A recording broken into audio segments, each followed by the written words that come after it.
Kalau gue sih bulol ya, gue bucin tolol. Jadi jadinya mau diapain aja, ya udah kasih kesempatan karena menurut gue ya udah kalau udah cinta sih aja gitu.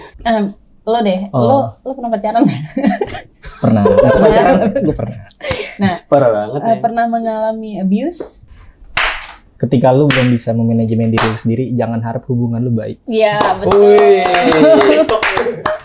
Benar, gue setuju itu. Manjoy, lo terancam di sini. Manjoy.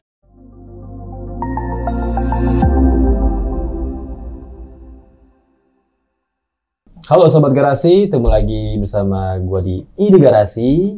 Gue Kadir Gantara, ada Kak Adila di sini, dan kita kedatangan satu tamu milenials kita. Ini dia, tidak lain tidak bukan Ichan apa Ichan?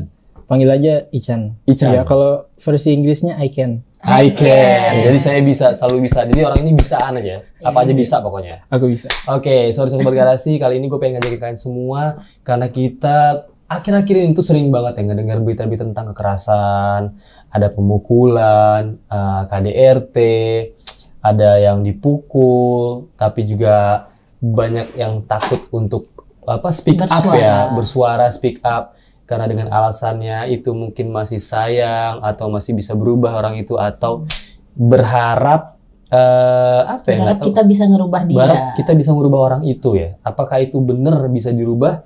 Itu kita bahas sekarang sih. Nah, yang kita bahas ini adalah masalah tentang kekerasan. Berarti bisa bahasa Inggrisnya abuse ya? Abuse. Jadi ada juga kekerasan fisik, ada yang kekerasan juga dari omongan ya, dari verbal. Jadi verbal abuse sama physical abuse. Paling banyak sebenarnya sih kalau di kisah gue ya, kisah gue. Di kehidupan gue tuh lebih banyak ke verbal sebenarnya sih. Nggak banyak yang physical abuse, tapi ada. Dan sekalinya ada itu parah biasanya. Nggak di lingkungan ya? Di lingkungan. Walaupun ada itu bukan sekedar yang tipis-tipis gitu loh, enggak. Iya. Ini yang bener-bener jebret gitu loh kayak. Tapi berita-berita yang kita dengar sekarang kan juga yang jebret-jebret kan? Iya, jebret-jebret banget. Jebret-jebret, makanya heboh kan gitu. Sampai berdarah-darah gitu kan. Mungkin masih banyak lagi korban-korban yang nggak ke blow up. Iya, karena belum berani untuk speak up, untuk berbicara ke muka umum gitu. Karena mungkin banyak pertimbangan sekali ada. Mungkin pertama bisa malu. Iya. Ya nggak sih? Iya. Kedua, takut kehilangan. Takut kan banyak ya, takut kehilangan. Takut diancam. Ya nggak sih? Iya. Karena mungkin ada sesuatu yang nggak tahu, mungkin ancaman mungkin dipukul atau apapun itu yang keluarganya diapain lah. Jadi ancaman-ancaman itu menurut gue yang bikin para wanita di sana tuh takut untuk speak up sih menurut gue. Tapi menurut lo cuman wanita korban ya? Enggak, bener. Menurut itu enggak sih. Enggak, bener. Ada Johnny Depp. Iya, contohnya Johnny Depp sama Amber Heard. Itu dia Johnny Depp yang bener-bener sampai kalau nggak salah putus apa ya tangannya atau apa gitu loh. Iya, pokoknya fisik lah. Tapi dia juga ini kan secara verbal pun dia ini kan. Secara verbal pun dia. Tapi sebenarnya kalau dipikir-pikir ya, Johnny Depp itu kan laki-laki. Harusnya dia bisa melawan dong. Sebenarnya nggak harus dapat physical abuse dari seorang perempuan. Nah, kenapa kira-kira Johnny Depp itu bisa dapat physical abuse dari perempuan? Apakah karena sayang banget dia sama cewek ini gitu? Kalau dalam relationship kebanyakan orang beralasan cinta. Iya, cinta. Cinta itu kan bukan sekedar buat merekanya aja kan, bukan sekedar buat pasangan, buat kita juga penting gitu. Itulah kenapa kalau lo udah verbal itu bisa diomongin kan, berubah atau enggak. Kalau lo sendiri berapa ngasih limit enggak? Dia berubahnya sampai kapan nih atau gimana, atau langsung back off? Gue sih bulol ya, gue bucin tolol. Jadi jadinya mau diapain aja, ya udah kasih kesempatan karena menurut gue ya udah kalau udah cinta sih gitu. Gue termasuk Johnny Depp. Ya oke lah, itu lo kan. Oke lah. Kalau anak milenial sekarang kita tanya ya. Karena hubungan anak katanya nih menurut berita-berita mental anak sekarang kan katanya beda sama anak ke 2000 atau 90-an, kita nggak tahu ya. Dari anak milenial sekarang, kalau lo kayak gitu gimana? Ini lebih tentang dunia relationship. Yes. Jadi Ini untuk korban abuse-nya dari pihak cowok atau cewek dulu? Lo deh, lo pernah pacaran nggak? Pernah. Pacaran gue pernah. Nah, Parah banget ya. pernah mengalami abuse baik secara fisik atau verbal? Iya. Mungkin Dikatain gitu. kalau secara fisik sih alhamdulillah belum pernah. Tapi mungkin untuk yang gue tangkep ya dari yang pernah gue alamin, yang namanya pelecehan secara verbal itu selalu ada karena Emosi. iya, emosi yang secara natural dikeluarkan lah, diungkapkan gitu. Ya. Jadi kan karena kita itu berhubungan kan secara komunikatif ya, secara komunikasi gitu. Jadi ada hal yang mungkin nggak kita sadari gitu ya, secara natural kan kalau udah dalam hubungan ya udah dibutuhkan dengan cinta ya. Jadi apa aja ya bisa Ya udahlah gitu ya. udahlah gitu. Jadi kalau gue mungkin gue juga pernah melakukan secara verbal ya, karena ketika kita berada di tahap emosi ya, itu kan kita susah mengatur ya. Jadi ada, kalau dari verbal itu kan mungkin secara kata-kata ya, atau secara apapun itu yang membuat orang itu atau kita merasa tertekan atau merasa dirugikan lah gitu. Berarti ngeluarin emosi itu bentuk defense diri lo? Mungkin karena reaksi dari gue ya. Tapi itu gue nggak sepenuhnya. Jadi ya ini dua belah pihak gitu. Jadi ada momen ya lagi, biasalah bucin ada ributnya lah. Gitu. Jadi di situ ada momen dimana dua manusia yang berlomba-lomba untuk tidak mau mengalah gitu. Berperang ego. Iya, berperang ego. Iya, jadi ya pasti kalau kita udah dilupakan, udah dibutakan sama emosi itu, jadi kita kadang ya suka nggak ngeliat gitu, ini impactnya dari apa yang kita keluarin itu gimana gitu. Iya, benar. Dan lo kalau setelah lo ngalamin itu, apa yang lo lakukan terhadap pasangan? Mungkin kalau gue sendiri ya, dalam hubungan ketika gue melakukan sesuatu, gue selalu bahasa formalnya merevisi gitu. Gue selalu merenungi kayak evaluasi diri, introspeksi, evaluasi, kayak pokoknya ternyata yang gue lakuin itu kemarin banyak hal negatif yang bisa membuat impact buruk ke orang gitu. Terus juga mungkin kayak ternyata ya dia juga bisa membuat impact buruk ke gue gitu. Jadi mungkin jalan terakhir kita berdamai secara komunikasi gitu kan. Untuk sifat abuse secara verbal itu mungkin solusi terakhir ya sadar terhadap diri kita sendiri ya gitu. Mau gimana pun kita atau pasangan kita mengingatkan, jadi ujung-ujungnya gimana cara kita untuk menyadari bahwa perilaku itu kurang gitu. Ya, yang kurang berubah. Bisa diterima gitu. Orang lain nggak akan bisa ngerubah orang lain orang lain nggak akan bisa ngerubah kita. Kita yang akan bisa kecuali ngerubah kita diri bisa. sendiri. Kalau gue tangkap dari Ican tadi ya, di Ican tuh bilang itu adalah reaksi gue, gitu loh. Nah kadang-kadang ya orang itu melakukan abuse, mau verbal, mau physical gitu loh. Itu kadang hanya reaksi loh dari aksi sih. Contoh mungkin kita orang yang penyabar sebenarnya. Tapi ketika ada seseorang perempuan yang kasar kata menggoreng-goreng, manas-manasin, otomatis kan manusia semua punya kesabaran gitu loh. Otomatis kayak Isan tadi, ketika perempuan itu memberikan aksi, kita hanya memberikan reaksi. Reaksi pecahnya itu loh, gitu loh, si pecahnya itu. Jadi emang kadang bingung juga sih siapa yang mau disalahin di sini gitu loh. Kalau terjadi kayak gitu loh. Ada yang bilang, oh gue kayak gini gara-gara lu ya gue kayak gara-gara lu. Jadi gak ada habisnya, tapi itu dia. Dibutuhkan emang kalau di hubungan itu dibutuhkan kedewasaan dan kesadaran diri. Kesadaran diri untuk untuk mengalahkan ego itu sih Kadul. Kalau emang ada orang tuh dua hubungan itu bisa mengalahkan ego, bisa mengedepankan rasa sayang, cinta dan untuk meneruskan hubungan ini, gue rasa verbal abuse sih harusnya maupun physical abuse nggak ada ya, karena yang dikedepankan tuh bukan egonya, tapi adalah perasaan cintanya, sayangnya. Karena walaupun ya udah deh, walaupun kasar kata nih, lu salah sama gue sebenarnya mau balas nih, cuma gue cintai gue kedepanin deh hubungan. Kenapa? Kalau gue panasin juga, ya udah ribut nih pukul-pukulan ya kali. Tapi itu bom waktu menurut gue. Ya juga sih, benar emang bom waktu itu. Intinya kunci dari itu komunikasi sih kalau dari pandangan gue. Kalau gue, komunikasi gitu. kalau menurut gue, yang Manjoy. yang tadi kan terancam. kita ngomong apa? Perubahan itu kan dari Dari diri diri kita kita sendiri. Yang menurut gue, yang paling tepat itu mungkin ya, ini adalah kita harus bisa ngontrol diri. Iya. Manajemen emosi kita harus kayak gimana? Anger management. Seberapa kadar masalahnya, gimana cara penyelesaiannya, kita tuh emang harus tenang sih. Saat reaksi itu keluar secara langsung itu yang akan bikin jadinya verbal yang akan lama-lama makin meningkat dong verbalnya dari ini makin lama makin kasar kan. Dan ini seharusnya orang yang udah berpengalaman secara abuse verbal ya, harusnya kedepannya dia bisa lebih menjauhkan hal-hal itu gitu. Iya, Jadi harusnya. semakin dia berpengalaman dia tahu oh ini tuh kurang baik gitu. Tapi kadang ya, kadang gue ngeliat beberapa di lingkungan gue orang yang verbal itu tuh bentuk menunjukkan powernya nggak sih? Bisa defensif. Ya, dia nunjukin power dia, gue lebih nih, gue harus lebih dari lo nih gitu. Ego lagi. Balik ke ego lagi. Dan kadang emang orang-orang yang kayak gitu tuh orang yang apa ya? Orang yang apa sih? Gue mau ngomong apa ya? Gue lupa lagi. Intinya orang Iya, gue tuh sama Ican nih. Iya, orang yang Nggak, kadang tuh bener impact dari orang-orang yang punya anger management itu yang nggak kurang bagus ya menurut gue ya bisa juga tertrigger tuh dari stres. Iya.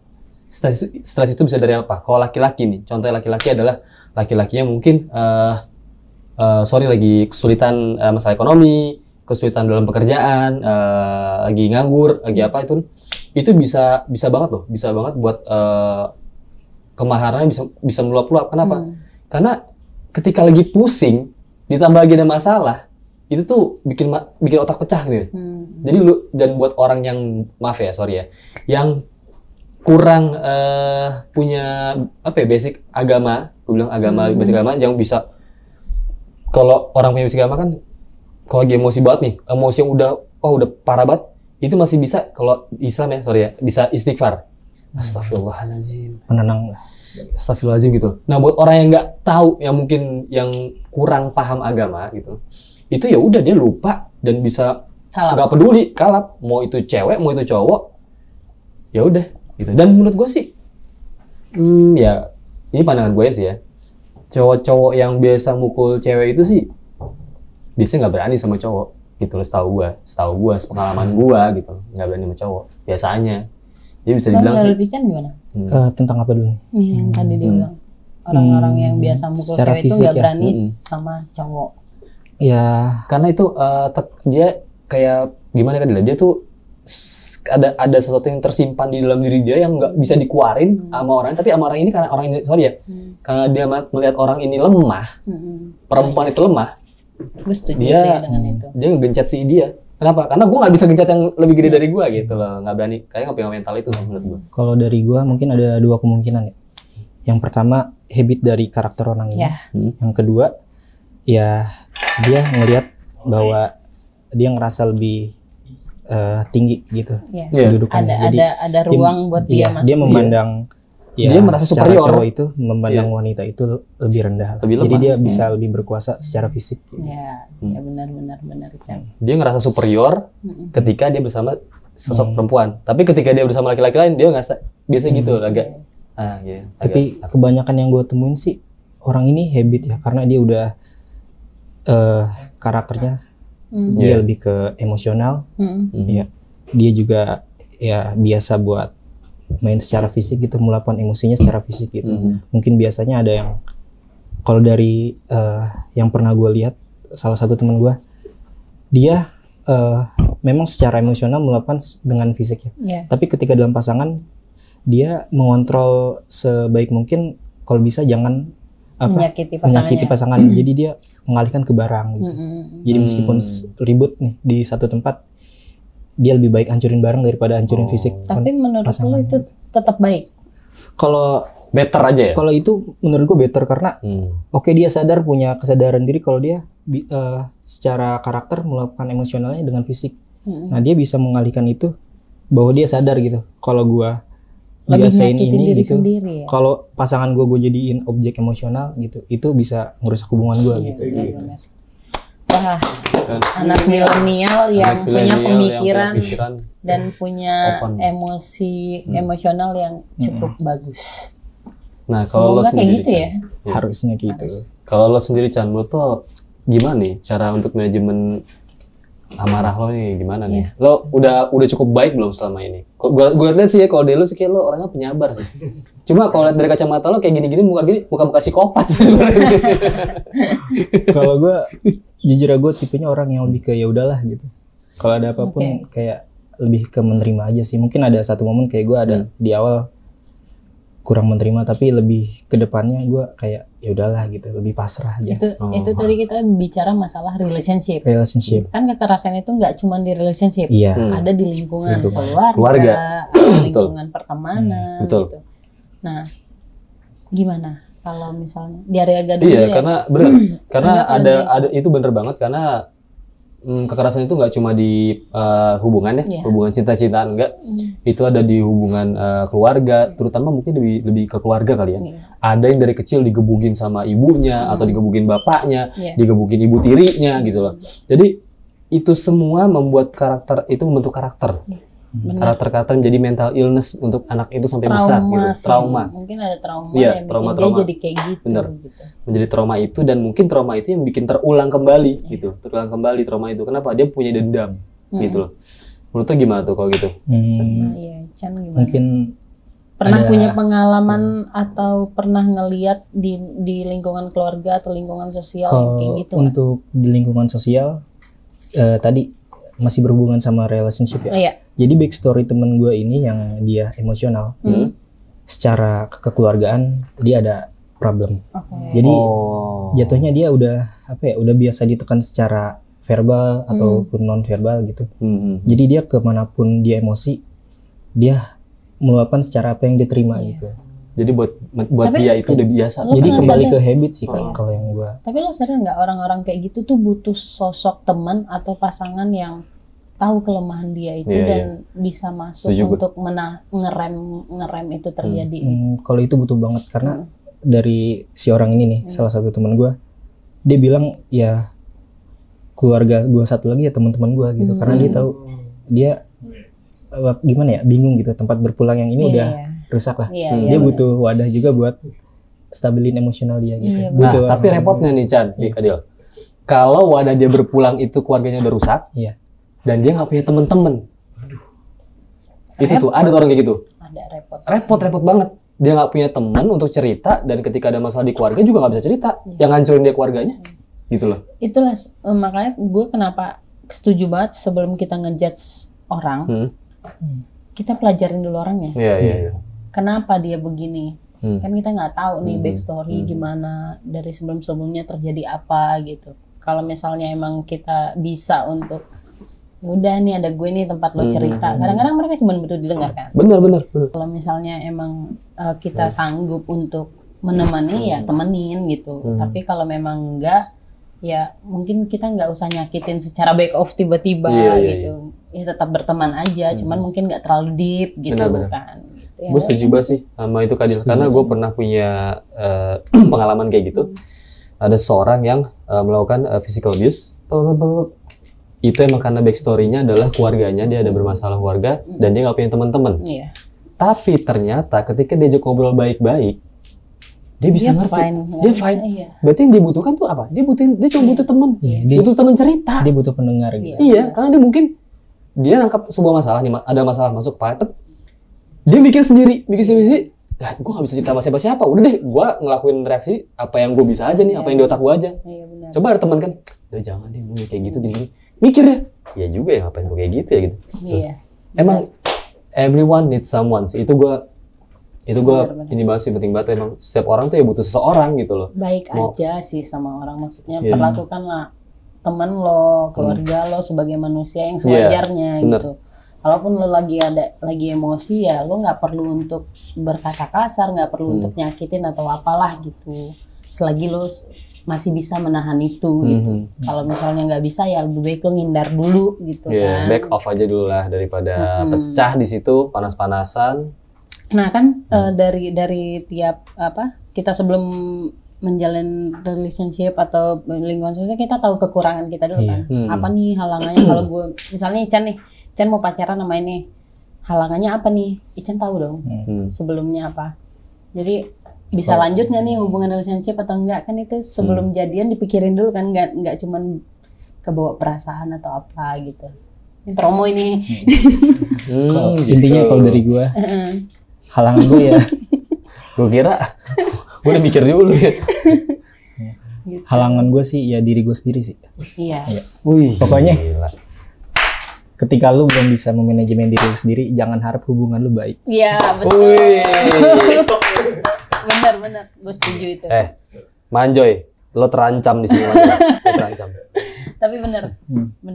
Iya. Pokoknya kalau kita belum bisa memanajemen diri kita sendiri, ya kita buat manajemen sesuatu yang lain pasti nggak bakal bisa perfect gitu. Iya benar, setuju gue. Jadi kalau misalnya begitu, sesuatu betul. udah kebayang buruk ke depannya, lo nggak usah maksa untuk itu akan terjadi baik-baik aja gitu. Jadi kayak misalnya lo udah tahu nih, misalnya lo ada halangan terbesar nih berdua, lo nggak mungkin maksa untuk lanjut dong gitu.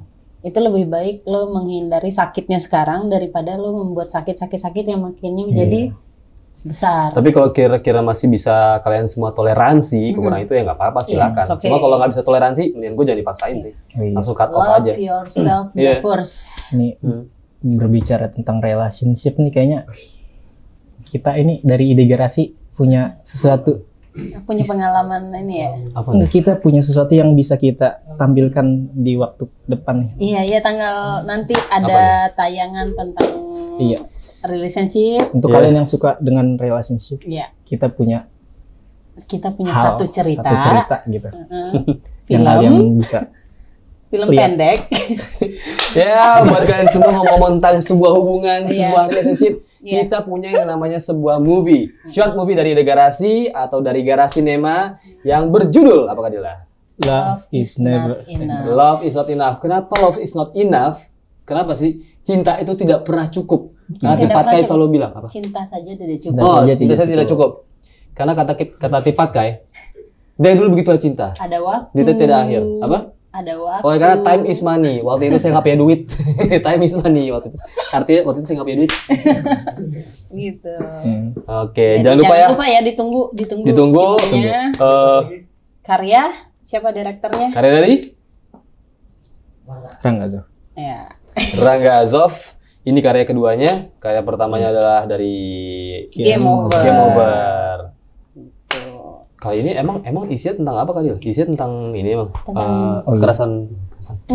Kalau dibilang kekerasan enggak ya, kita nggak boleh spoiler. Kita intinya relationship. Iya, tentang sebuah hubungan ya. Pokoknya kalau lihat dari judulnya sih menarik banget ya. Love. Iya.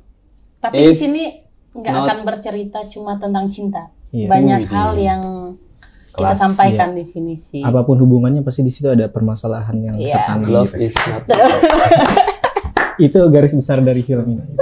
Love is not enough. Gue suka nih sama anak milenial kayak gini. Lo ngopi di mana sih? Gue Starling aja gue. Gila, Starling tapi.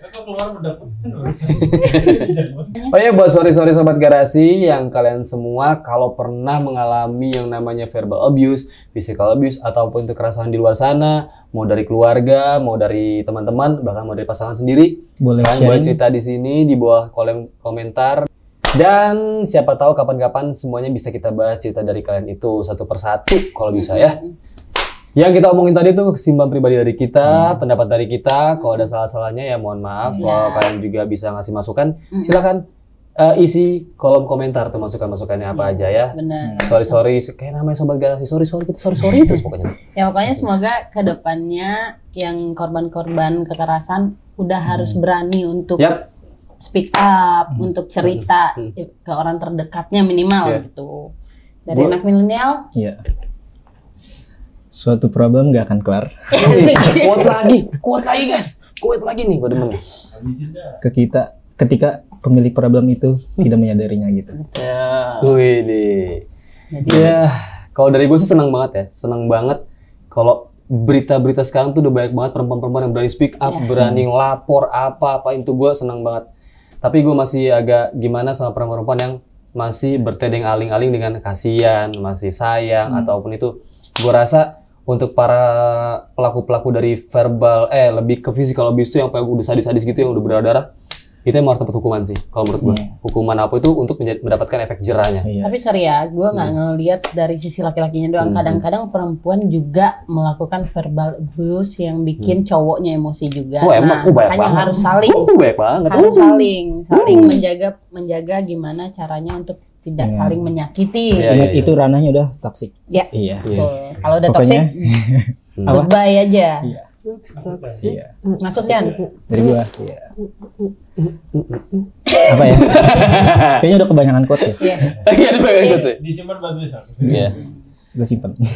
Oke, sorry Sobat Garasi, terima kasih udah nonton. Jangan lupa like, comment, dan share. Dan kalau bisa juga di subscribe. Loncengnya ditekan tuh, biar kalian gak ketinggalan video-video terbaru dari Ide Garasi. Ya, tuh. Gua Gadir Gantara. Gua Dila Bondan. Gua Ican. Salam Ide Garasi, menginspirasi. Thank you. Thank you. Sampai jumpa di video selanjutnya.